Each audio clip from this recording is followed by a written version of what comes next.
Hello, everybody, and welcome back to the Talk Busy with Lizzy podcast. I'm your host, Lizzy, and we're back with another special guest, a guest I'm so excited to have on, especially because I first heard of her from someone else's podcast and have followed her for quite some time, really gotten acquainted with her ministry side of things, but I've also had the privilege of meeting her in person and now getting to talk to her for the podcast. So I'm so excited to share her journey and about the amazing work that she does. So without further ado, let's get into it. How are you? It's been a good work day. I have a nanny today, so it's been fun to get some stuff done. I lost my wallet, but then I found it. So we're doing pretty positive. Good. Well, that's awesome. I'm so excited that I get to talk to you and have you on. It's so funny too because the first time I ever heard about Live Salted was on a podcast. Oh So now yeah, I get to have you on the podcast. that's awesome. And your mic looks super cool. You're all set up in your high-tech gear. I love it. Thanks. Slowly building, just getting different things and finally figured out where I wanted, like what I wanted the background to look like because I moved back into my old room. So at first I was like stuck in the corner. And then I tried doing it on the opposite wall, but it just didn't look very good. And the way that my room was set up, it just didn't work. So I like the books in the background. It's very cute. Well, I feel Thanks. honored to be here. So I am open for whatever you want to talk about. I'm an open book. I'm here for whatever this looks like. Yay. So my first question is, what's your testimony? Well, that's not a short question or a small question. Oh my goodness. What kind of testimony do you want to have? I could tell my testimony in so many different ways. Is there a certain angle you're looking for, a certain type of the story, or personal, more live salted direction? What are you kind of hoping for with that question? We'll start with more personal because I do want to get into Live Salted, but I have a few other questions for that. But what part of that is the most impactful to you and the one that you want most people to hear? Hmm. So I've been a Christian now. I'm 30 years old, which I still feel so young, but I know I hit that new decade, so it feels like I'm getting older. And I've, by the grace of God, been able to follow and love Jesus for most of those years. I remember for a while there questioning if my testimony even mattered because I didn't have this wilderness season, didn't have this wandering in the ways of the world. And it's been so sweet to have mentors over the years just affirm that you don't have to have like a wilderness season or a wild part of your life to have a testimony that brings glory to God. And um, that's been hard to accept sometimes because sometimes it feels like you're almost more relatable when you go through a really hard season. And trust me, I've gone through hard seasons. I'll share some with them. But I have felt so uh, kept by Jesus that he has somehow, and some reason in my heart, given me this passion to follow him from a young age. And I've been able to walk with him for all of these years. And I'm very thankful for that space. So, raised in a Christian family, my parents had me down in California, lived there for 2 months, moved to Oregon, and life felt like it was wonderful. I was super accomplished when it comes to education. Like at my school, as a straight A student. I was gifted also athletically when it came to different sports. I was on varsity as a freshman in high school for volleyball, as well as track and field, and felt like I really had a lot going for me in my life. I also loved people. I remember very clearly my mom telling me when she was growing up that she transferred schools her freshman year or her sophomore year of college, and she was homecoming queen that same year she transferred. And like being in a high school environment, you're like, that's kind of scary. Like, how do you change entire schools and become friends with people so quickly? I remember hearing that story early on from my mom and thinking, I want to be the same person. Like, I want to be the person who's walking down the hallways and smiling at everyone and talking to them, no matter if they're popular or not, or well known or not, and just being this like light, like truly being the salt and light of the world wherever the Lord places me. So, in high school, I would say like going into like that first year of high school was a really big transitionary moment for me. Summer before freshman year, I had this crazy wild moment with Jesus, and I just like knew I wanted to give him my absolute everything. I remember very clearly standing on the front row of a church camp, like arms like fully abandoned, being like, God, whatever you have for me, like I want this. And for the longest time, I've always told this story, just having this like moment with God my summer before my freshman year of high school that launched me to being this light for friends and people I didn't know to be a Christian in high school. But it's interesting how as you tell your story and as you sit in your story and as you heal from your story, God brings up new aspects of that to you. So it Mhm. wasn't until last year that I realized I put two and two together of the different things that were going on in my life that led me into having that moment that summer. And it was fascinating because it was all actually back into this relational component of my parents, as well as my grandpa passing away. And my grandma passing away was the first time I personally had experience with death. We weren't close, but my mom adored her dad. And to see my mom go through such sadness and such grief was really like a big moment for me. It was the first time as like a 13, 14-year-old that I realized that death is real. We all know this, right? To have that Mhm. personal experience, it kind of wakes you up a little bit. And at the same time, my parents are going through a divorce. And I have just never put those things together. That was why I think my heart was so open and so ready to be giving God my everything. Because again, like I said, I was raised in a beautiful family. I felt like everything was going well for me and my sister. And then randomly one day when I was a seventh grader, eighth grader, they told us they were getting a divorce. And I was just dumbfounded. I was like, wait, what do you mean? Like, we don't have this perfect life. And I think looking back now where I am, my parents did. On one side, I was blessed that they didn't argue and fight in front of us. But at the same time, I don't have a single memory of my parents ever hugging, kissing, cuddling on a couch, talking about how much they love one another. Like none of that was all part of their story and how I witnessed love in a household. And so I was almost so unaware of what was actually going on because I just never was aware of any of that side of things. And so looking back now, I think it was like just 2 years ago, I recognized that was the moment of when the Lord shifted everything for me. It's because my heart was like yearning for something stable. My parents' marriage wasn't stable. My grandpa's living wasn't stable. And so when I was told about this God that was this constant, forever best friend, this constant presence in your life, this constant spirit who's following you and pursuing you and loving you, I was like, that's the reason why I want to have this walk with Jesus. That's the reason why I want to know that all that I am is truly put into his hands. And so it's so fun because again, I've been telling my testimony or stories part of my life for the last 15, 20 years. And it wasn't until 2 years ago that he made that point real to me again. And it's so Mhm. sweet when he allows you to understand different parts of your story because again, like there's infinite points of which he's intersecting you, how he's meeting you in your chaos, how he's meeting you in your hardship. And sometimes we're blind, or also at times we're coping through things in different ways that are really helpful for a season. But then as you get older, the Lord's like, hey, actually, I want to heal you even deeper through that way that you coped with that. So that was kind of like my come to Jesus moment, I guess. It's really this hunger that I was able to do life with this person, this being, this God, this spirit that was never going to change when I was 14, 15 and thought that everything around me was changing. Mhm. I was able to have this father who would never actually change his demeanor in any way. And that was so like life changing for me. That's really beautiful. And I love the point that you made of like how God brings out those different points of your story, because that's something I've been experiencing lately of, oh, this makes sense. Like I am starting to see where God was working in that. And I did a whole little, like, I don't know, a sermon, I guess, a small mini sermon to the youth group kids that It's I that lead, I lead. how you in the moment don't always see like how God was working in it, but when you look back, you can pick out those pieces and you're like, that I didn't realize would be a part of my testimony, but actually it is. And I see how God connected those dots. So that's super cool. Yeah, Um, I'm a big believer that most of the things that happen in our life are planted through unassuming seeds. And you just somehow either pick them up along the way or plant them along the way, and it's not until down the road that you actually start to see a sprout from it or a full massive tree that you had no idea was growing the whole time that you were just, I call it, blindly faithfully following God sometimes. mhm. And then when you get the chance to see how those things are growing, it really is a gift.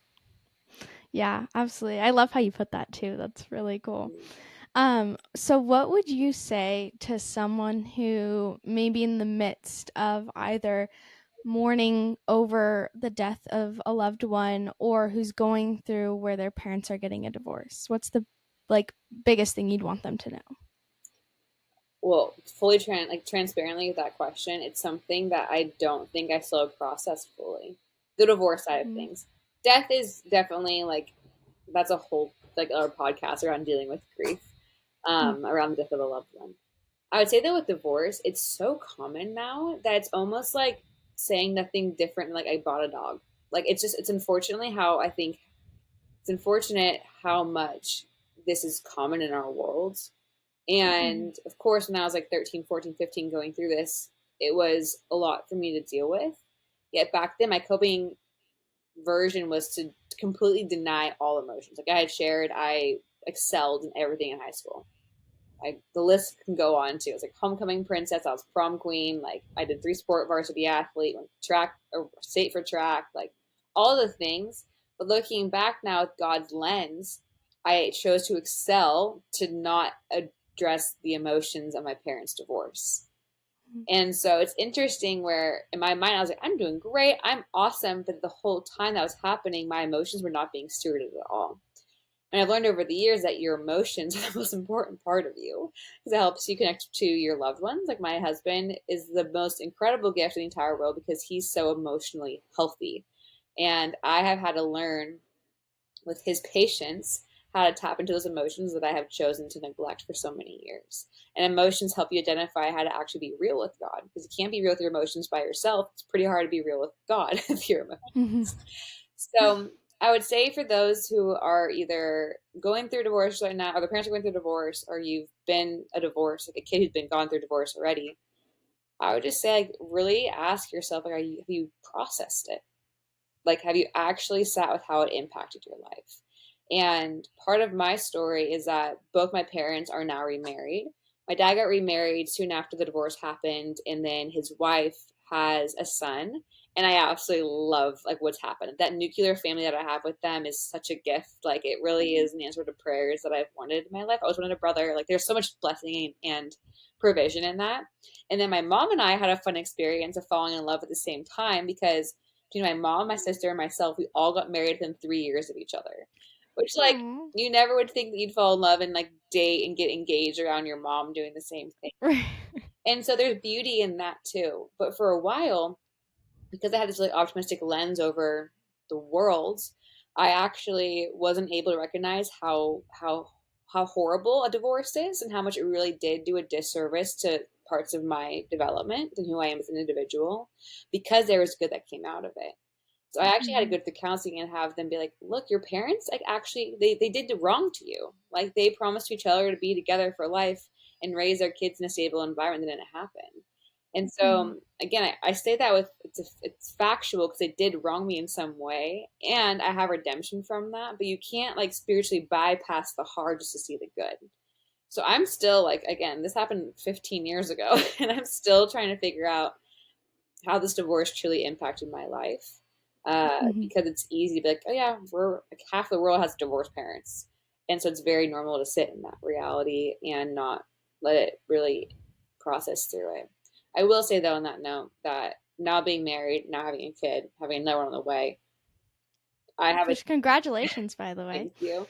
I have a different sort of understanding towards family culture, and we always joke that we're gonna like make out and cuddle in front of our kids so that they know mommy and daddy love each other because being able to be around affection and love and showing that mom and dad are the most important part of the family first and foremost outside of Christ obviously. I want my kids to be raised around that environment. So it is cool too how you can learn from mistakes and learn from shortcomings. And also, my parents did great stuff too. So it's just like a moment to kind of reflect over all the ways that I was raised and how I want to emulate some of those things and also change some things for the future.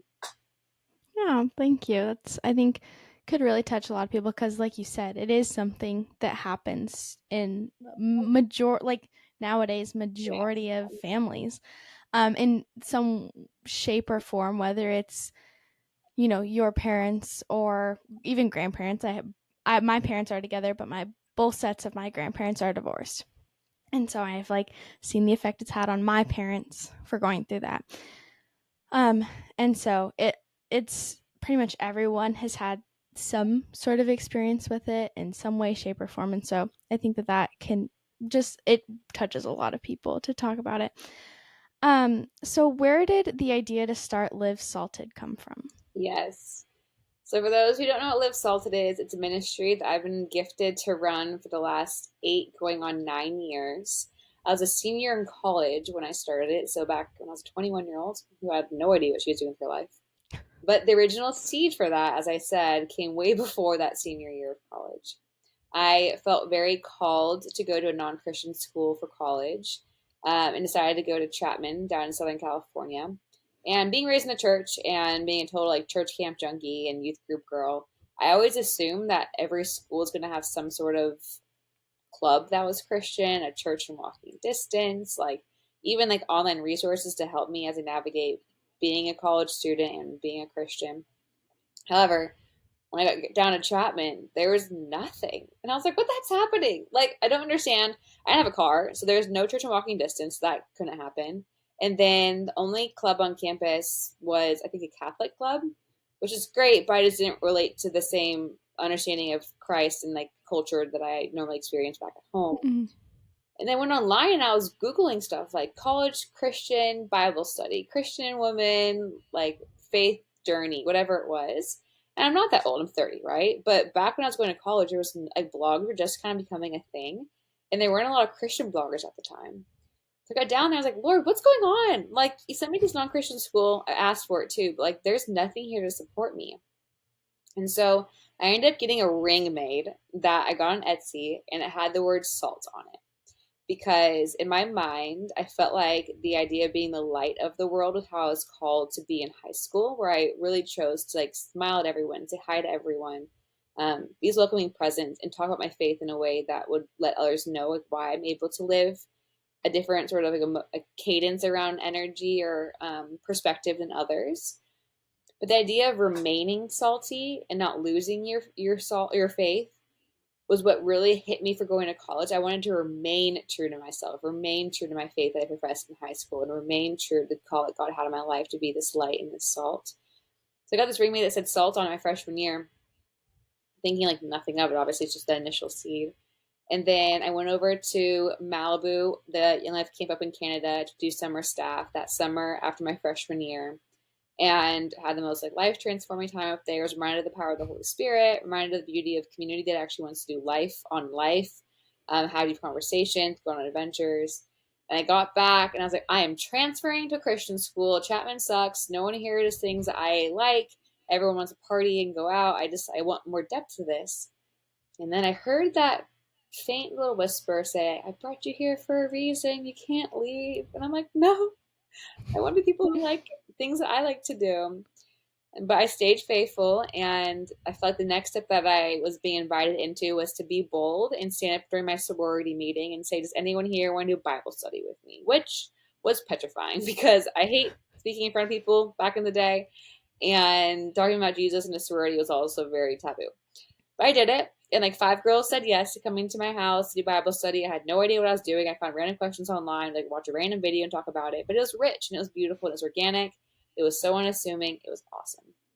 Fast forward a few months later, I randomly come across this thing called Delight Ministries. They're a Christian college women's club that had just started. So when I reached out to them, I was their first inquiry outside of their friend group down in the South.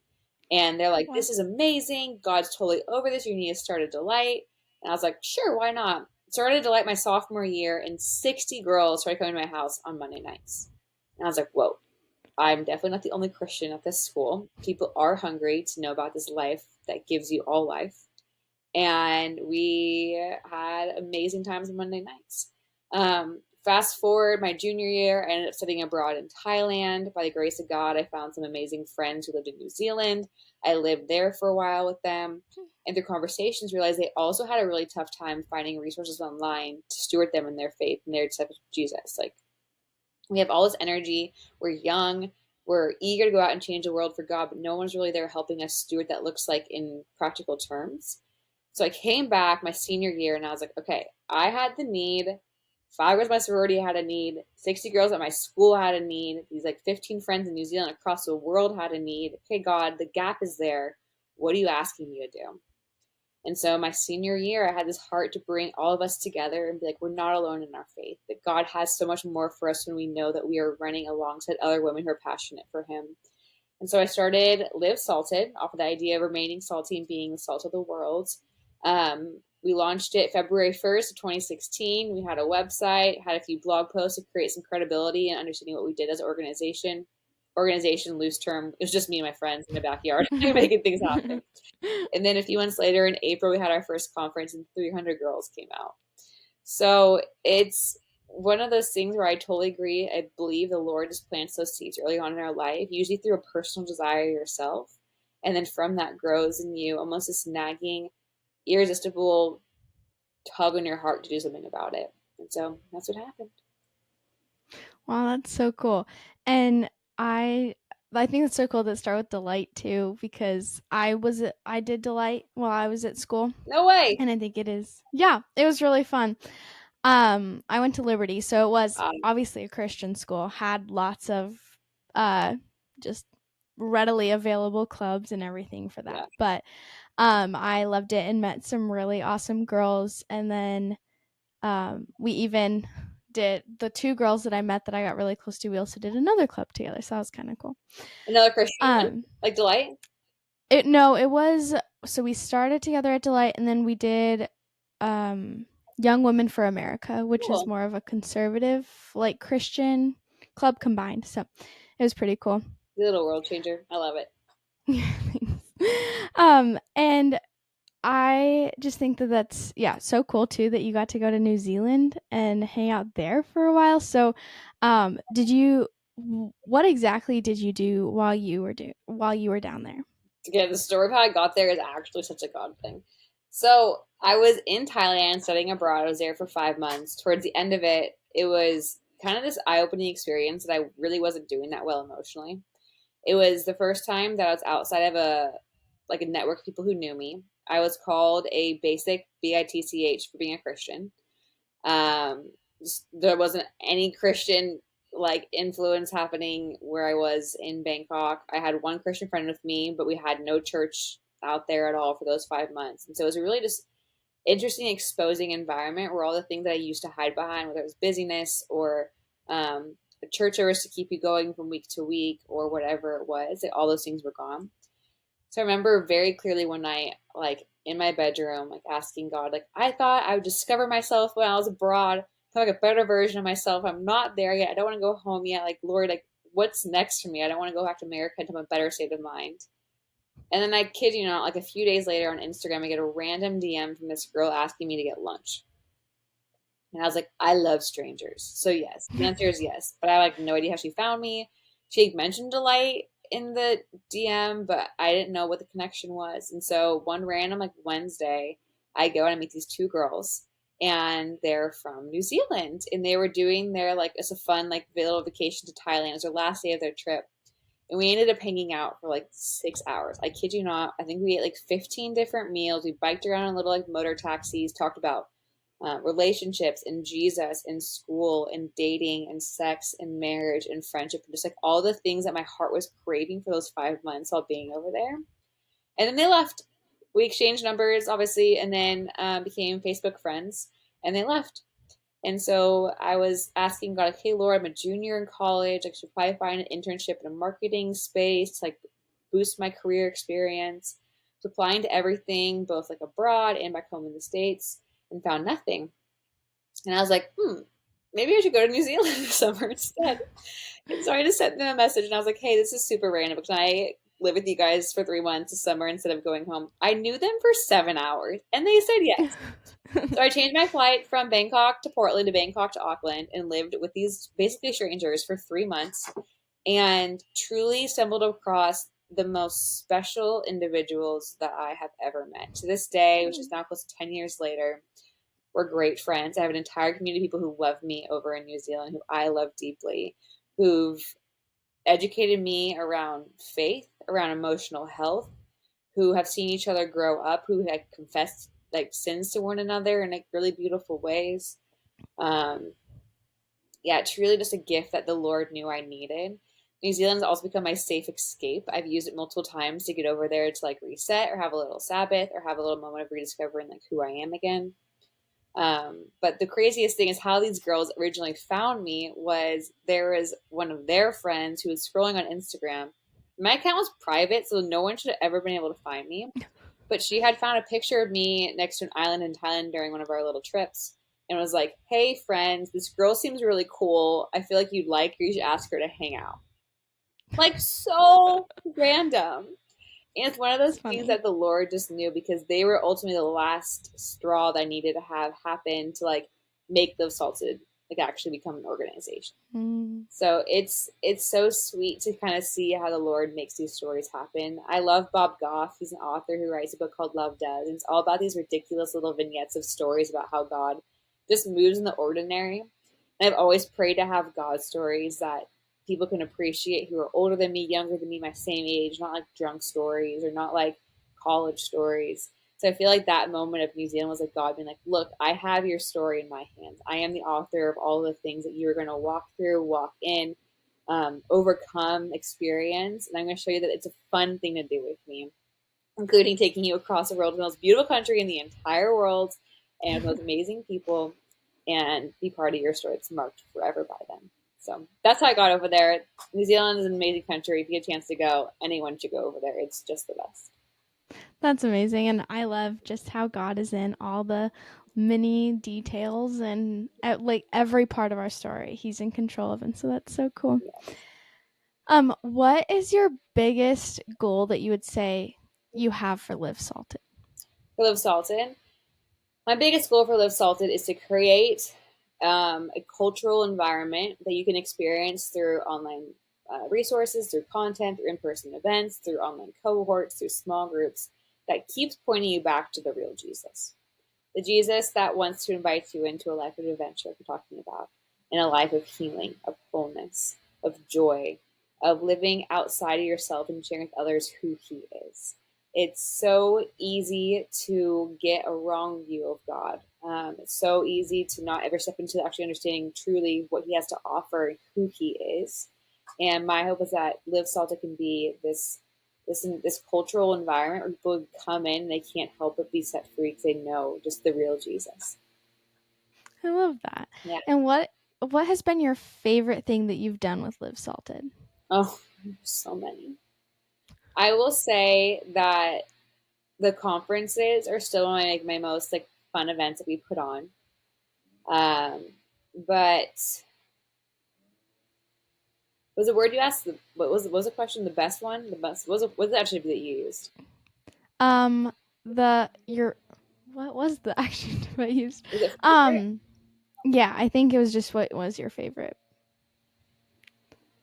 Oh, it's so tough when you ask a founder this kind of question because there's so many different things. I would say my favorite part of Live Salted has nothing to do with the things that I have produced or posted or published or whatever. It is 100% the people that I've met. Like it Mm. has 100% been the people that I've gotten to do life with, whether it was for a short season as an intern or a volunteer or a speaker, or the people who've stuck around for the longest time, or some of my best friends that I've met who I'm still friends to this day because of Live Salted. That is 100% the best part of being part of this organization.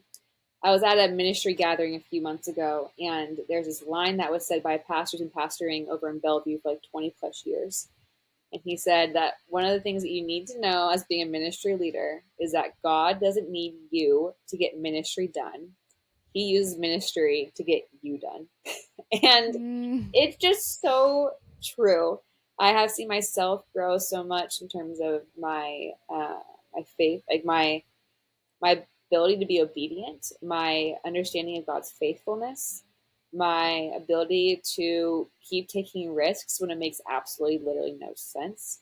I have learned what it looks like to not fear rejection because there is so much rejection when it comes to ministry of asking for donations, asking people to come help, asking people to come attend something. It's there's so much of that you can get fearful of and get stuck behind, but I have seen the Lord really work out of me a lot um, of hindrances and like shortcomings. And also, I have seen myself discover more about who I am that I would never have a chance to step into if it wasn't for these spaces that challenged me. Oh, I love that. And what is one thing that you would say to someone who's wanting to start their own ministry? Gotta be a little risky. um, what I would say to someone who wants to start ministry is know your why. You can't go into it to become a well-known author or a well-known speaker or an influencer or fill in the blank. You really have to know what your why is behind it, because there's gonna be so many days when you want to quit, you want to throw the towel in, you want to go find a job that's going to pay you, you need to raise money for, and you need to know your why. And once you get down to that core why, I believe the conviction of the Lord falls on that core why, and you will just not want to stop running after what God's called you to until He calls you somewhere else, because eventually He has planned for you is far better than you ever could ask for or imagine. Wow. And then what do you think is one of the biggest issues facing Christian women today, and what would you say to address that issue? What is the biggest issue facing Christian women today? That is so tough to think about. It's interesting because these questions can be taken so many different routes, different ways to approach them.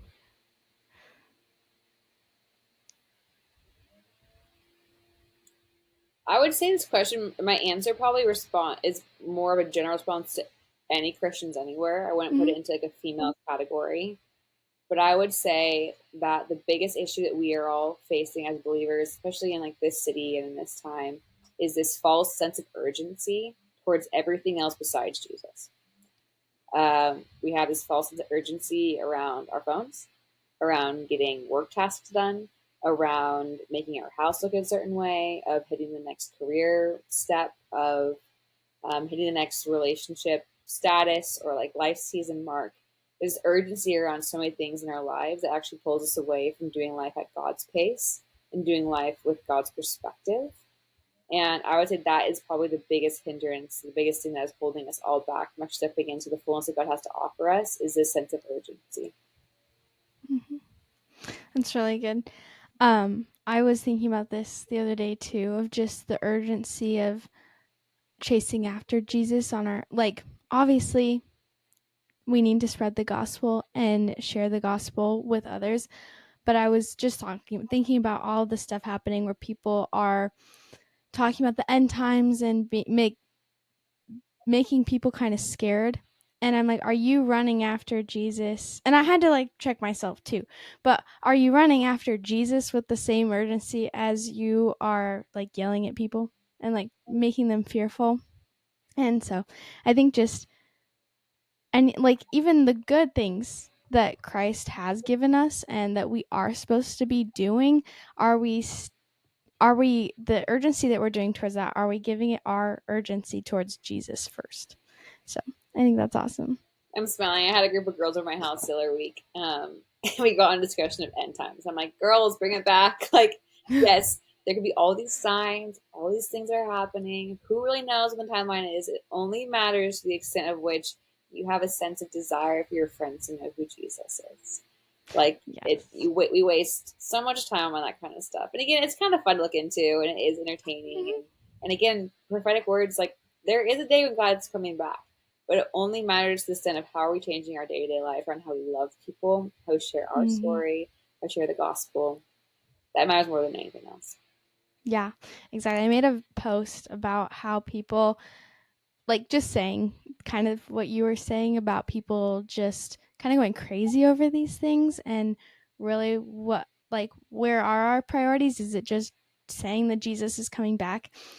Because I was like, just saying Jesus is coming back and to repent isn't the gospel. If you actually want to make a difference in talking about the end times, you need to actually share what the gospel is and share who Jesus is, instead of just being like, oh, he's coming back, repent. Because people, yes, some people know what that means, but a lot of people don't know what that means. And so actually explaining that instead of just yelling about it. Exactly. And I have two more questions. One is just kind of going back to the whole like college stuff. What would you say to someone who is in college and is struggling with staying firm in their faith and kind of going through the same thing you are, where they might not know where good resources are or where a good community is for them there? Find your person. You got to find that one person you can run with. The Lord gave me a friend who I I boldly saw a ring on her wedding finger, and I knew she wasn't married. I was like, "Is that a purity ring?" She said, "Yeah." I'm like, "Are you a Christian?" She's like, "Yeah." I'm like, "No way. We gotta be friends." And so just pray that God gives you your person. You got to have that person that's going to run with you, who's going to call you higher, who you can like dive into scripture together, go through a book together, um, try churches out together. You just got to have that person to run with. And what I'll say at this point now, I think confidently, there are so many resources out there now. If you take time to call friends, call mentors, look online, like do your research, you should be able to find some sort of resource that can help you. Whether that means a Bible study book, a church you can attend, a group you can get involved with, an online cohort you can join. There is a plethora of ministries out there that want to walk alongside college students to discover and be with Jesus. We'd love to be one of them, being at Live Salted. I know the If Mhm. Gathering has resources as well through their content.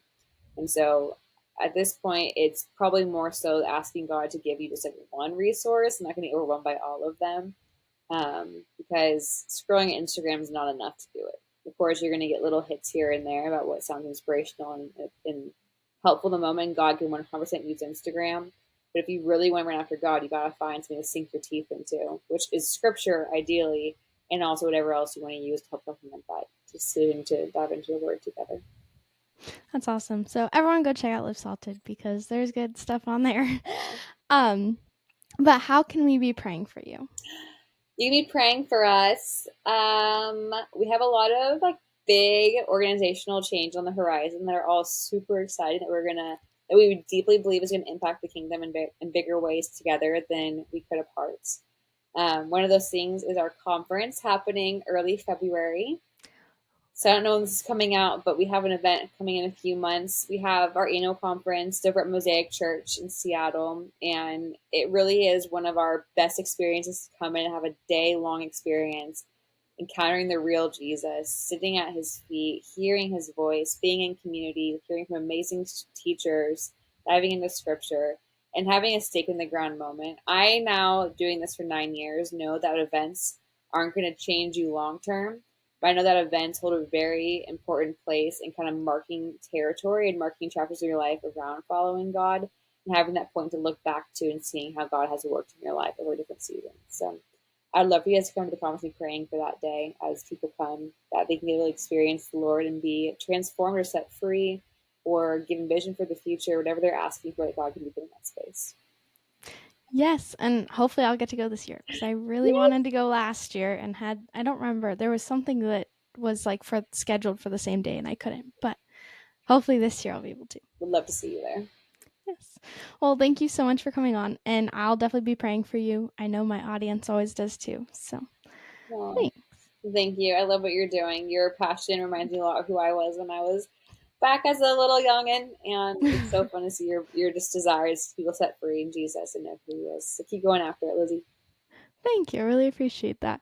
And hopefully we'll get to meet up in person again soon. I would love that. Well, thanks again, and I hope you have a great rest of your day. Thank you guys so much for listening to this week's episode. I hope you guys enjoyed it because I definitely did. I've been wanting to have Krista on for quite some time now, and I'm so blessed that she hopped on and had this conversation with me. If you want, definitely go check out all of her stuff. It's all in the show notes. So go check out her ministry and the amazing resources that they have. And if you're in the area, come to one of their events. I'm really hoping to go to their conference this year. I had to miss it last year, but it is a goal of mine to get there this February. So all of her stuff is linked, like I said, in the show notes. Also, everything linked in the show notes is amazing ways to support the podcast by following. Make sure you share this episode with someone who might need to hear it, as long as well as any of the other podcasts that you feel like really can touch somebody that you know. So again, thank you guys so much for listening to this week's episode. I'll see you guys for next week's episode. Have a great rest of your week and God bless.